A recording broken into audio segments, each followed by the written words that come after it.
The date is the 8th of November, 1939. The location, the Bürgerbräukeller Beer Hall in Munich. With their uniforms freshly pressed, their buttons gleaming, their shoes polished, Hitler's longest-standing comrades filed into the hall, their chests puffed up with pride, their wives at their sides. This event, on this day, had become an annual occasion in the Nazi calendar, a ritual of celebration and remembrance. The climax of the evening, awaited with great anticipation, would be Hitler's appearance and his speech in which he would praise and pour tribute on these self-satisfied men, his old-timers. But there was one man who awaited Hitler's appearance with equal anticipation, but for entirely different reasons. This man was a 36-year-old carpenter, Johann Georg Elser, born 4th of January 1903. For Elser, a longtime anti-Nazi, had planted a bomb with the full intention of killing Adolf Hitler. And his bomb was due to explode halfway through the Führer's speech. Georg Elser had always been quietly defiant in his hatred of the Nazi regime. He'd supported the communists and, once Hitler was in power, refused to give the Nazi salute. He feared Hitler's aggressive warmongering and foresaw the coming of war, and resolved himself, in his own way, to do something to prevent it, and that was to kill Hitler. Exactly a year earlier, before the fateful night, on the 8th of November 1938, Elser attended the same annual commemoration in Munich, marking the anniversary of Hitler's failed beer hall putsch of 1923.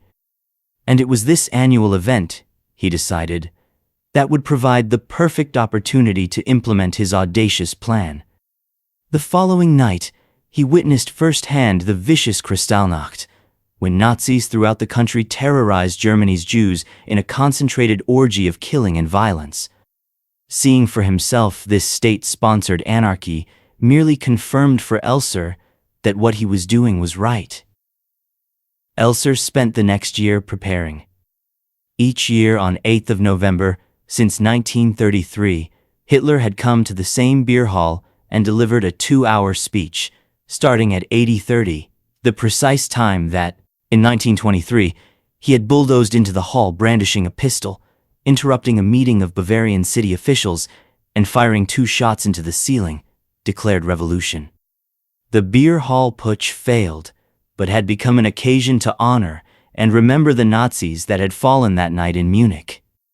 Thus Elser, who managed to secure a job as a carpenter within the beer hall, painstakingly hollowed out a pillar near the speaker's podium and placed within it a timed device set to go off at the point Hitler was midway through his speech.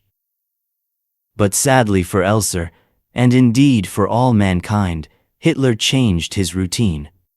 War had broken out 2 months before, and Hitler had more pressing matters to attend to and had to get back to Berlin.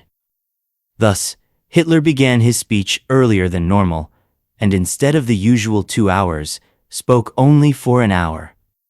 He left the building at 9:07. 13 minutes later, Elser's bomb went off. It killed 8 Nazis and injured over 60. But Hitler was not one of them. Elser was arrested as he tried to escape into Switzerland. He was interrogated and brutally tortured by the Gestapo, often in the presence of Heinrich Himmler, who refused to believe that Elser had worked alone and was not part of a wider conspiracy.